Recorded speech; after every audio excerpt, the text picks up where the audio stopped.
Je n'ai que quelques secondes pour mélanger les produits entre eux. On ne peut pas attendre plus, sinon le sucre va durcir, on ne pourra pas mélanger. Voici l'un des secrets de fabrication des fameux berlingots nantais. On a chauffé le sucre à 150 degrés, on l'a versé immédiatement sur le marbre, donc il est très chaud et liquide, et on a immédiatement après versé l'arôme, là c'est de l'anis, et du colorant, de façon à colorer et parfumer notre masse de sucre. Redescendu à une centaine de degrés, il s'agit ensuite de satiner le sucre. On trouve ce geste-là chez tous les confiseurs. Quand on va à la fête foraine, quand on va au bord de la mer, vous trouvez toujours quelqu'un en train de fabriquer des bonbons ou des sucettes, toujours avec le même principe. Toujours en train de tirer du sucre ou de satiner du sucre. La préparation à température, il faut lancer la rouleuse à berlingots. Autre trésor de cette antre, elle date de 1907 mais demeure encore bien vaillante. Le moteur démarre tellement vite que ça chasse la courroie. Alors pour éviter de faire tout bloquer, je force un peu sur la courroie avant d'appuyer. Et là, on va y aller. Voilà. 7 variétés de berlingots existent, du cassis au café, du citron à l'orange. La maison Gauthier de Beauté reste la dernière à en fabriquer selon la méthode artisanale. C'est une tradition qui est liée à l'histoire de Nantes, de faire du berlingot. Ça fait référence à l'histoire de la Loire, bien sûr, puisque c'est la Loire qui nous a amené le sucre. Ça remonterait au début du 19e, où la légende, et j'ai bien dit la légende, raconte qu'un Italien qui s'appellerait Berlingozzi aurait fait son tour de France et aurait appris à certains confiseurs à fabriquer des berlingots dans la forme et dans les couleurs que l'on connaît aujourd'hui. Ultime étape de fabrication, la séparation des bonbons. On va séparer les berlingots en les frappant les uns contre les autres. Et pour pouvoir le faire dans des conditions plus faciles, on met un peu de talc ou un peu de sucre glace comme ça dessus.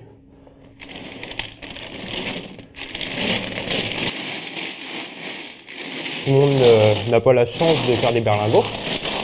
Surtout dans une entreprise comme celle-ci, avec de l'histoire, des choses comme ça. C'est vrai que c'est intéressant, ça construit. Et l'histoire, justement, remonte au XVIIIe siècle. La boutique est d'époque, chaque meuble vestige des navires qui rapportaient des Antilles, sucre, café et cacao. Le berlingot est aujourd'hui intimement lié à l'histoire de la ville.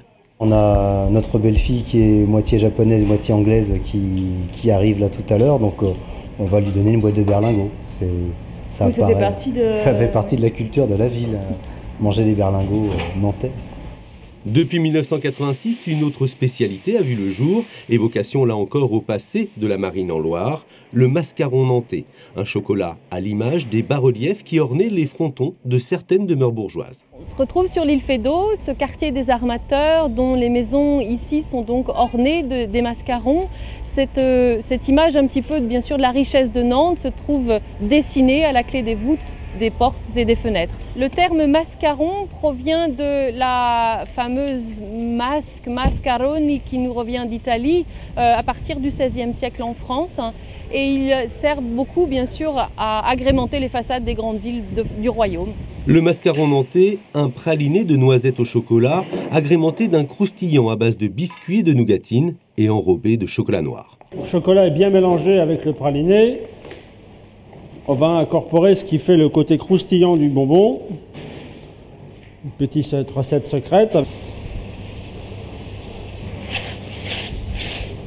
C'est très fragile ce qu'on a mis, c'est très friable. Donc on mélange toujours ça à la main, de façon à pas trop concasser, trop émietter, ce qui fait le petit côté friand du chocolat. Le mélange est ensuite refroidi et découpé avant le nappage et l'emblème imprimé par décalcomanie. C'est une des références directes à l'histoire de la ville de Nantes, qui est liée à l'esclavage, qui est liée au développement économique et industriel de la ville, qui rejoint notre métier à travers l'industrie du sucre, l'industrie du cacao et l'industrie des belles choses. Berlingot et mascaron nantais, symbole de la ville ou comment conjuguer l'histoire avec gourmandise.